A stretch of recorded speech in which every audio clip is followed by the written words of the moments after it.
Okay, so welcome. Hope everybody is doing well and is staying safe. We're going to jump in just a second here.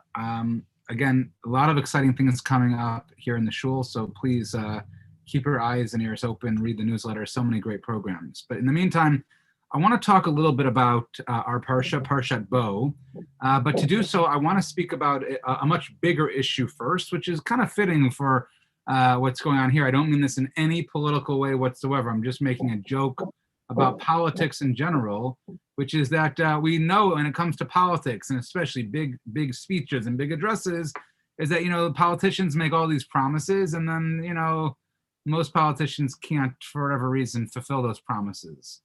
And this notion of telling truth is actually very, very significant for us as Jews. There are many sources that talk about. Robert, for some reason, your audio is all funny, so I'm going to mute you. I hope that's okay. It's coming through in a funny way. I'm not sure why. So we take this very seriously. We take this idea of, here we go. We take this idea of telling the truth very, very seriously. And in fact, there are many sources in the Torah itself that talk about that. So for instance, let me share my screen with you and just show you a few examples of this. Here we go. Can you all see my screen? Let me make this a little bigger.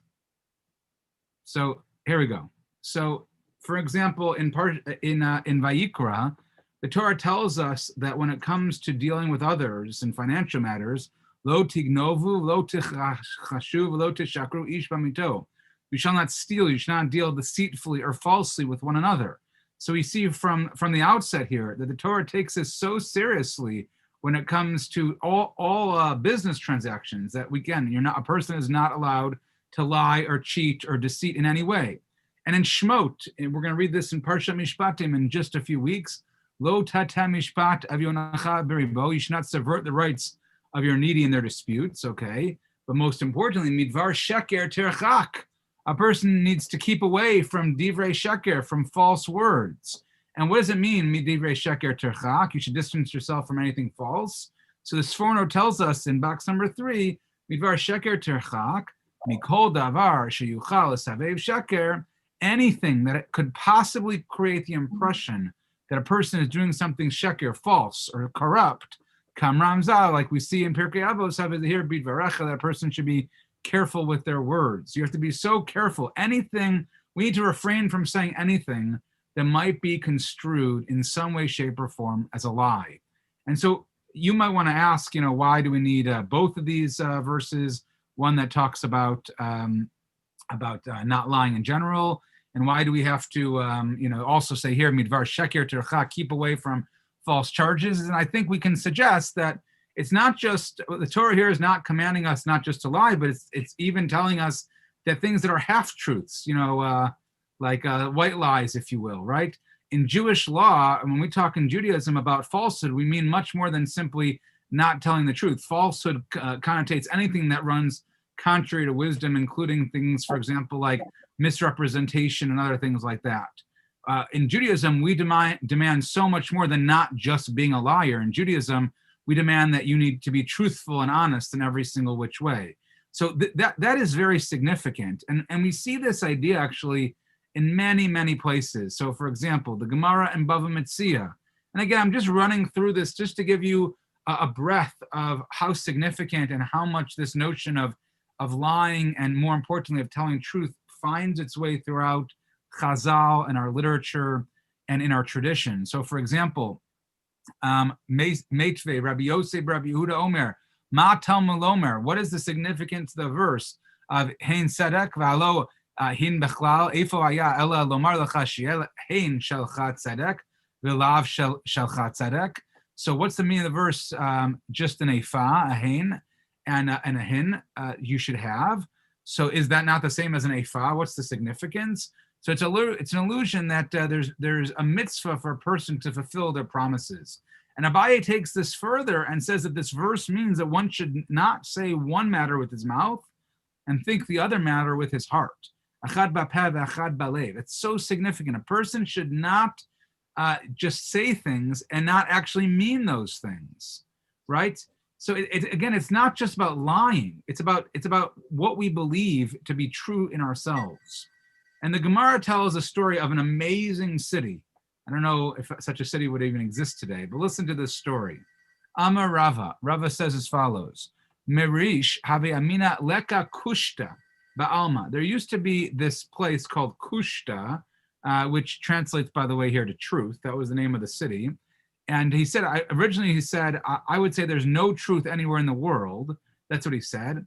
Amar li Ahun Merabanan. However, there's a certain one of the sages, Rav Tavut Shmei, and Rav Tavut was his name. Va'amri la Rav Tiviyumi Shmei. And some say that his name wasn't Rav Tavut. Others say his name was Rav Tavyumi, right? And he was so honest that if they were to give him the entire world, he would not deviate from the truth in his statement even a little bit. And he tells a story that once it happened in a certain place. And what was the name of the place? Well, Kushta. Truth was the name of the city. Its residents would not deviate from the truth in their statements. No person from there would die prematurely because of this. I married a woman from among them, and I had 2 sons from her. This is the story. A man has 2 sons. Now, one day, Yom Achad Hava Yatva de Beitayu. One day, his wife was sitting and washing the hair on her head, and her neighbor comes and knocks on the door. And the man thinks, who's living in the city of truth, he thought it is not proper conduct to tell the neighbor that his wife is bathing. That's inappropriate. So he said to her, listen, she's not here right now. And because he deviated from the truth, his 2 sons died. And the people residing in that place came before him and said to him, what is the meaning of this? And he said to them, this was the nature of the incident, and told them what happened. And they said to him, please leave our place and do not provoke premature death upon these people. What do you think about that story? It's an incredible story here. The Torah is, the Chazal, the Gemara is telling us about a city where every single person always told the truth. There was nothing that even resembled a lie. When he said, oh, my wife, she's not here, she's not available, even that in this city was something that he would not stand for. So my question is that the standard? Is that the standard for us, that a person must always be truthful and honest? Or are there ever moments where it is permissible to tell a lie? And if so, when? There's definitely moments when you don't have to tell the complete truth. Like first of all, certain things are none of people's business. If someone says, oh, well, why did such and such something? You might know the answer, and you could say something that is not the 100% truth, but also not a lie, thus to protect the person and thus to protect that, the fact that it's not the other person's business. Instead of being rude and saying it's none of your business, you're saying something in a way that answers the question, but also protects you and the other people from having to maybe a possible embarrassment, I guess. So I don't disagree with you per se, but I'll just say, how do you then square this story of the city of truth, where he did exactly what you're describing? He didn't want to embarrass his wife. Well, it's a story. Okay, yeah, it's a story. Yeah, Frank. I mean, Frank, the reality. I mean, that's things. There's reality, and then there's what you want to be utopia. I mean, it's just not the same thing, unfortunately. So, couldn't he just said that he wasn't commenting, just refused to comment? That's not a lie, or this, that, and the other. If somebody asks him a question that he doesn't want to answer, he says, I can't answer that question. Then that would end it all, wouldn't it? I mean, yes, this is the story, though. I mean, and not only that, we saw the Sforno talk about a person can't say anything that even remotely connects to a half-truth, right? Yeah, Frank, you were going to say something. No, I was back to the point you were talking about being able to lie in certain situations. I know there's something about, I've heard something about if you're at a wedding and you see a bride, you should never say anything negative about the way the bride looks, anything like that. And I've also, there was also, what was the other thing I was going to say? When there's something about some sage somewhere that said something about that said to one person that there the two people didn't like each other, but he lied and said to one person, this person really. Yeah, that was the way of Aaron HaKohen. He would go to two different people to make peace. Yeah. So you're 100% right. And by the way, we could have an entire class just on the topic of lying and telling truth and things like that. We absolutely could. And when is a person allowed to violate that or not? But what is clear is that whereas maybe there could be reason to do it to maybe not embarrass somebody or to not lie, but to bend the truth, like you're saying, if it's a kala, a bride, you don't want to, she's supposed to be treated like a queen on her wedding day. You don't want to say, hey, you look ugly today. God forbid. You never say that to anybody, let alone a bride on that special day. And what's interesting is that, but this notion of being truthful and not deceiving and not lying, we find it in other places too. I mean, for example, take a look at the Gemara Sota. Amar of Yirmiyah Baraba, Arba Kitot Ein Mekablot Pnei Shechina. There's four class of people that will not greet the divine presence. There are four types of people lying who are denied that. And who are those people? So it's cynics, flatterers, liars, and slanderers. That's how significant we take this idea that the Gemara Sota at the end of the parak says that that these people who lie regularly, they're denied the divine presence. And there's can be obviously certain circumstances where untruths might be permissible, but Chazal seem to hold our leaders to a much higher standard. So for instance, take a look here at the Rambam. This is like so cool. The Rambam in Hilchot Deo actually gives us guidelines of how a rabbi or how a leader or a scholar, for that matter, things all of us should strive to be, how we should act. I mean, it's unbelievable. Look at this. Talmid Chacham lo yetzoek. A disciple of the wise, I'll just read in the English, should not be noisy and loud like cattle and animals when talking, nor even raise his voice overmuch, but should converse calmly with all people. And nevertheless, in speaking calmly, he should not overdo it, lest he resemble the overpoliteness of the arrogant.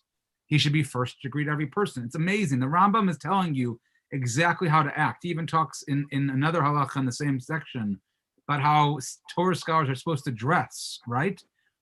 And he continues here, right? Let's look at the bottom over here. He should not call upon his friend while the latter is down through a failing, but keep his eye off of him. He should not change his word, nor add to it or diminish from it, unless it be the sake of peace and similarly worthy objects. As a general rule, he should not speak much else save words of wisdom or charity and the like. He should not carry on a conversation with a woman in the street, even though she be his wife or his sister, his daughter. That's a side conversation. Ignore that for now. And we see this in Pirkei Avos, Avtalyon and Omer. Chachamim hisharu b'divreichem. Avtalyon said, sages, be careful with your words. You need to be very, very careful with what you say. You can't misrepresent yourself. You can't be deceitful. You can't, people hold leaders to a higher standard. So even if we want to suggest that there might be times where a person is allowed to lie, or that's the reality of life, and we need to be reasonable to that, leaders themselves are held to a higher standard, which, if you think about it, really puts our entire story of the Exodus from Egypt, it puts the entire story into question. Because if we're honest with ourselves, the story of the Yetzias Mitzrayim, the Exodus from Egypt, is actually a deceit upon a deceit upon a deceit. There are at least 3 different moments in which Moshe, and by the way, through God, by the way, at least 3 times that Moshe is deceiving and lying to Pharaoh. So for instance, let's look at the first one. This we just read a couple weeks ago. V'achar ba'u Moshe v'Aaron. So Moshe and Aaron come by Amru Paro. They say to Pharaoh, Ko amar Hashem Elokei Yisrael. This is what God says. Shalach et ami v'achogu li b'midbar. We just want to go to the wilderness, and we just want to be able to have a chag, a holiday. Vayomer Paro. Paro says, Mi Hashem asher ashma b'kolo. Who should I listen to, this God that you speak about? I'm not going to send them. Vayomru, and they respond, Elokei ha'ivrim nikra elenu. Our God said, Nelcha na derech shloshet yamim. We should go for a trip for 3 days. Now, do the Jewish people ever intend to go for a trip for 3 days? Last time I checked, this wasn't a 3-day journey. This was a jailbreak. But yet, time and again, throughout the entire story, what does Moshe keep coming back to Pharaoh to say? Pharaoh, please let us go for 3 days. That's a lie. Yeah, but Rabbi, you're talking about something that you're saying to your enemy to save millions of people's lives. Yeah. I don't think that. I mean, can that standard really apply when you're talking about that type of situation? So Or let what about just the simple distinction?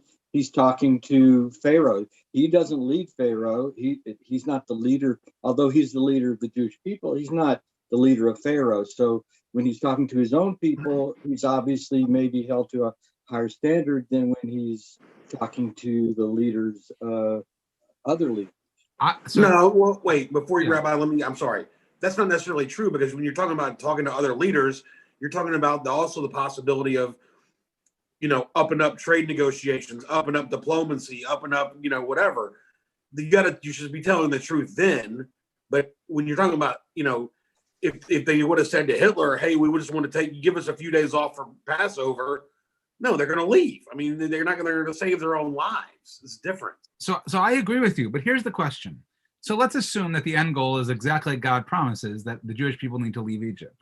Why can't it happen through God? We know God hardens Pharaoh's heart.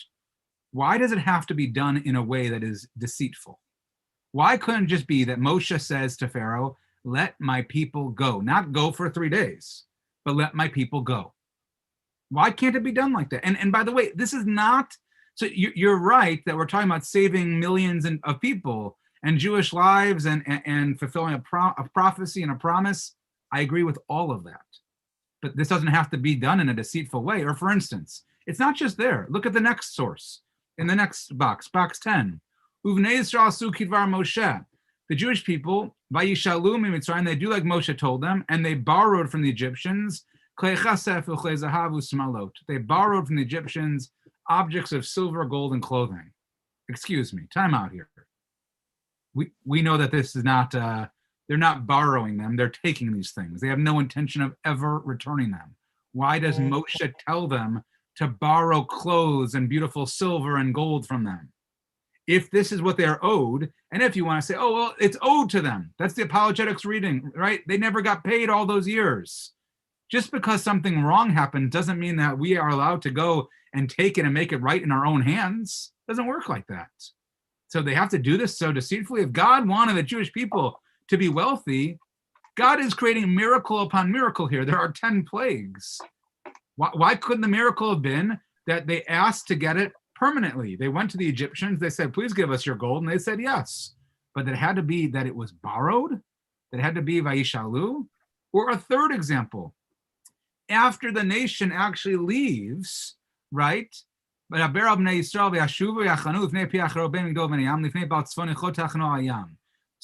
they're sitting in this place, facing the sea. Pharaoh will then say, this is God telling Moshe, Pharaoh's going to say, they're stuck, they can't go anywhere. He will chase after you. In other words, they are intentionally tricking Pharaoh into chasing them, right? They are purposely taking their sweet old time and going and making it look like they're being trapped so they can trick Pharaoh so that Pharaoh will come and chase after them. And so this is like, again, I'm not saying that what happened is not just, it's not the word of God, but it seems to be done in a very seemingly a deceitful manner. And that's why I want to spend the rest of our time trying to understand. So for example, the Akedas Yitzchak and the Abarbanel, they pose this question. It's actually in Nechama Leibovitz's famous writings on the Parsha. She brings a number of answers and settles on this answer. And he says, and this is kind of a quasi well-known idea, and this notion here is that Moshe needed to ask Pharaoh for something that was what we'd call reasonable, right? The whole idea of asking for 3 days, and that's the one we'll focus on at first, that deceit of why does he ask for 3 days when he should have been asking for just outright freedom? So when he asks for those 3 days, it is simply to show to everybody that Pharaoh was truly a wicked person, right? So it wasn't a deception. It was actually a genuine request. The plan was they were asking for 3 days respite. And after 3 days, if Pharaoh would say yes, then they would go. And then they would then come back a second time. And he would now say, well, after we took that little mini journey and that mini vacation, we realized that this slavery thing is not for us. We want to leave entirely. And so this whole idea was simply to show up Pharaoh, if you will, and to show him that he wouldn't even give them something so small. That's how wicked he was. They wouldn't give him just a 3-day journey to pray to their God. And but at the same time, there's this interesting point, which let me show you how the Ketav HaKabbalah says it, that God commanded that first Moshe should request something small, such as to go on a 3-day journey, in order to discern Pharaoh's stubbornness.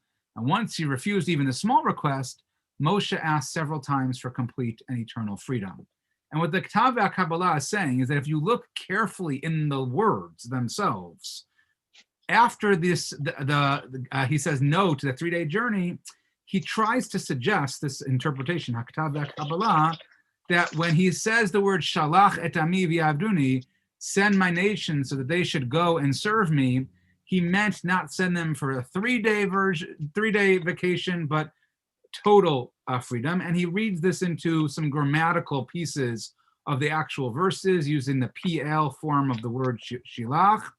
But again, that's disproven, and I don't think that that's accurate at all. And so we have to ask ourselves, why then is Moshe continuously asking and continuously deceiving Pharaoh after Pharaoh has failed this first step and shown us how stubborn he really is? Why is he lying to him? And by the way, you could see in chapter 5, in chapter 7, in chapter 8, in chapter 10, chapter 12, you see it over and over again. I mean, look at what happens here, right? Vayushavet Moshe et Aaron al Paro. Moshe and Aaron are brought back to Pharaoh. And it says, go worship. Who are the ones that you want to take with you? Pharaoh says, go. And Moshe says, we want to go with our young and our old together. We want everyone to go together. And he says to them, the Lord be with you the same as meaning as I mean to let your children go with you. No, that can't be right. You're trying to trick me, right? This is mischief. You don't need your children to go to some celebration.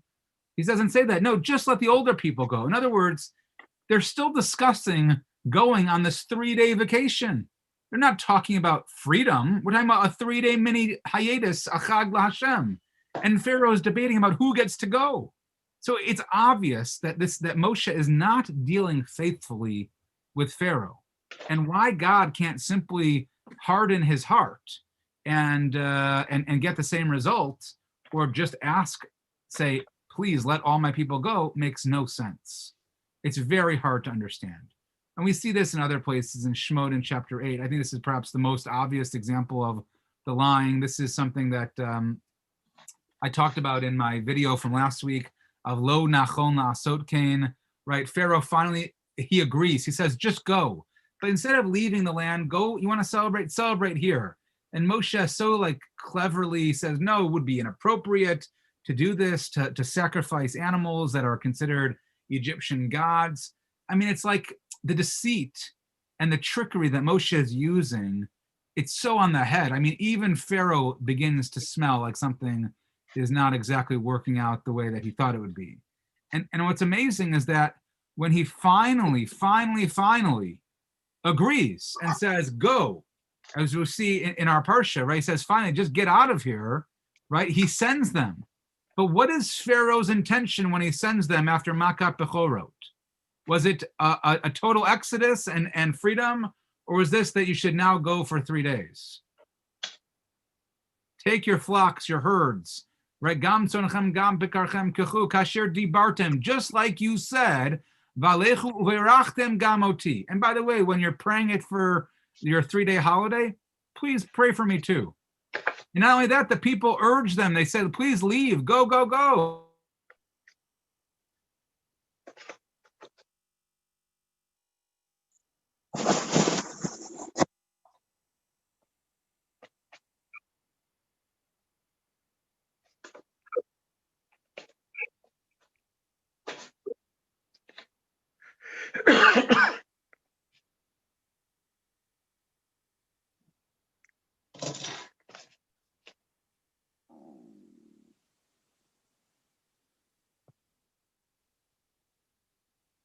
Is he frozen or is it just me? He's I frozen. can't hear the rabbi. He's He's, frozen. he's frozen. Okay. I thought Yeah. I'm usually the one with the bad internet connection. I think that's the 11th. The 11th.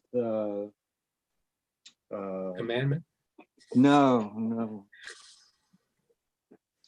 Plague? Plague. The 11th plague was being frozen.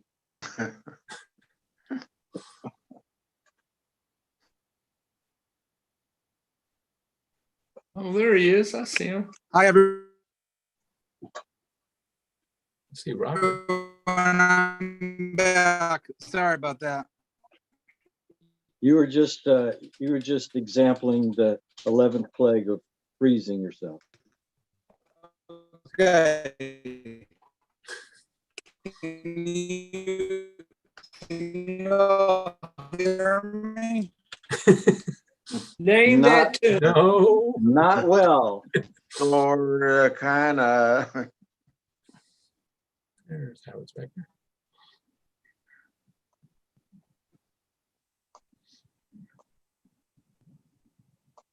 Can you guys hear me? Not coming well. through clear? Not well. No.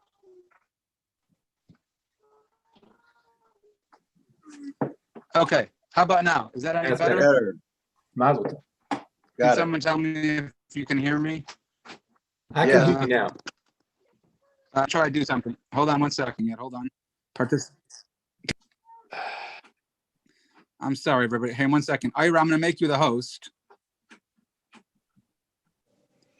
Okay. Great. Close. I love being the host. Just stay right there. I'm going to be back in 1 second. Okay. Okay. So what food did you bring, host? What? Yeah. Food. If you're the host, you're supposed to be the. I got plenty of food. Ceremonies. I'm just not telling you where I am. Okay.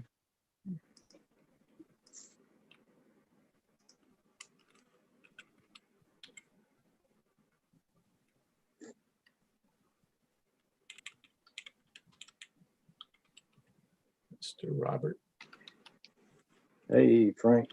how you doing? Good. Tell Suzette hello. How are you in Bracha? Thank God. Thank God. Someone in there.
Mr. Slowness.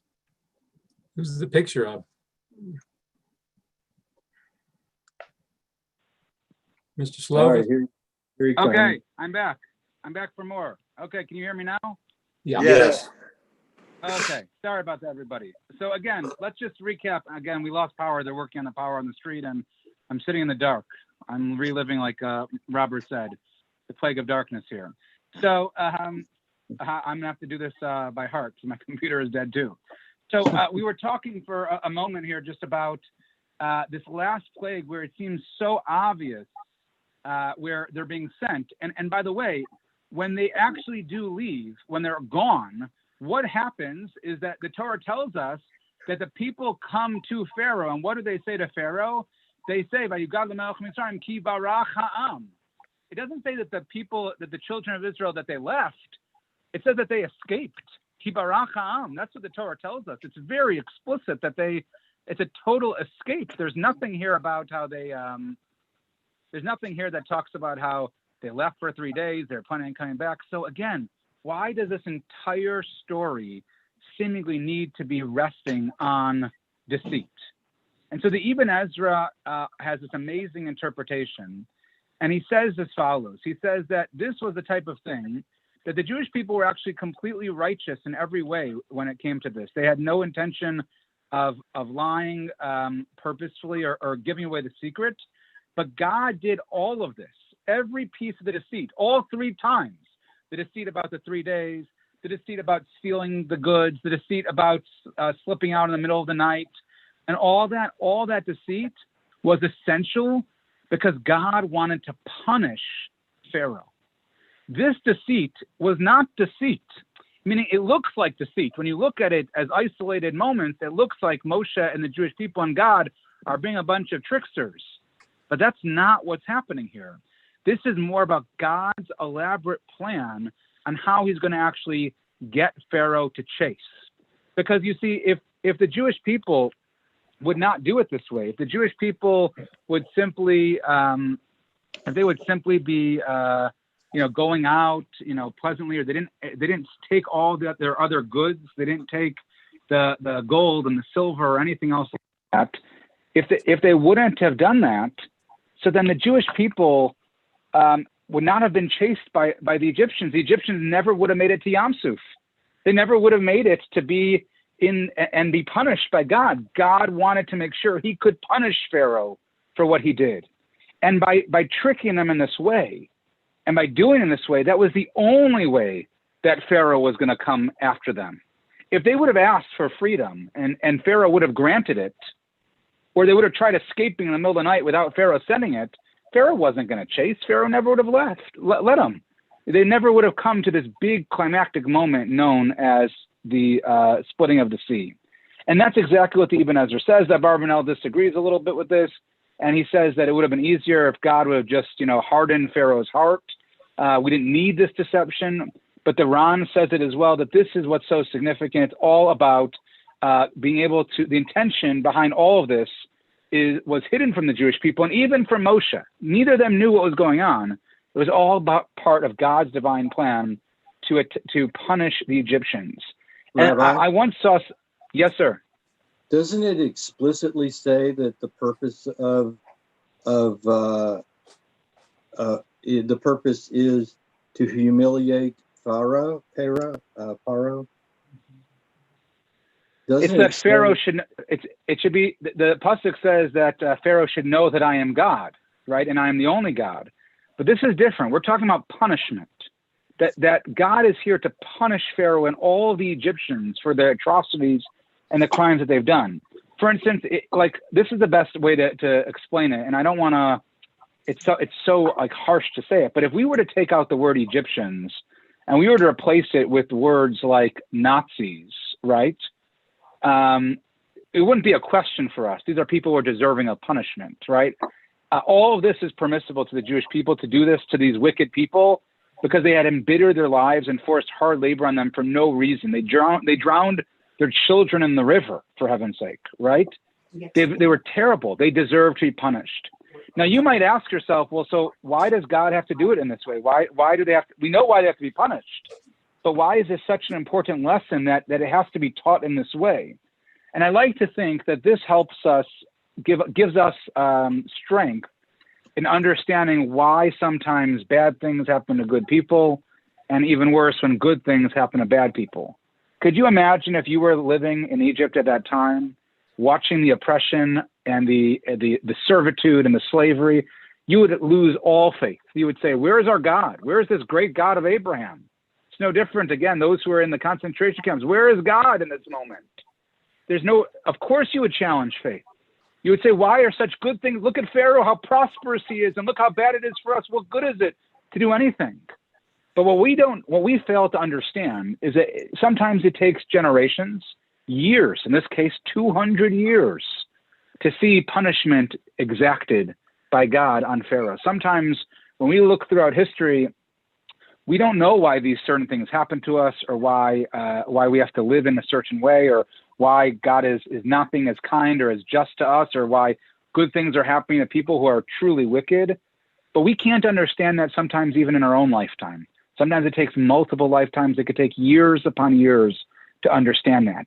And this story of the Exodus, which is central to our faith, it's something that we remember every single day in the Shema. We have a mitzvah to remember every single day. It's not just to remember God's strength or that God remembers the Jewish people, but it's to remember that God has a plan, and that even when we feel like God has forsaken us, even when we feel like God is nowhere around us and he is treating us poorly, so to speak, God has a plan. And it sometimes takes a long time for it to play out. And in this story, God punishes, the heroes win. And those who are evil, they don't end up getting good things. They get punished. And that's really the entire story of the Exodus in Egypt. It's not a deceit. It is part of an elaborate plan, the only way to draw the Egyptians out so that they could eventually be punished for all the atrocities that they committed. I think that's what's going on here. I think that's our lesson from the story, and that we are meant to be truthful, that we are meant to be careful with our words, and that we should all aim to be like those leaders, like the Rambam says, where we need to be extra careful and realize that our words do matter and what we say matters, and we shouldn't give up that faith even if we feel like God is not following in the best ways that we see fit, because sometimes God has a much bigger plan at hand. Okay, well, we'll stop here. Again, I'm really sorry about those technical difficulties. I'm hoping to sort out how I'm going to get out of the dark. That's my next project, but I appreciate your patience. And I wish everybody a wonderful day. Take care, stay well, and stay healthy. Thank you, Thank Rabbi. you, Rabbi. Hey, Rabbi. Thank you. Yashar Koach. Take care.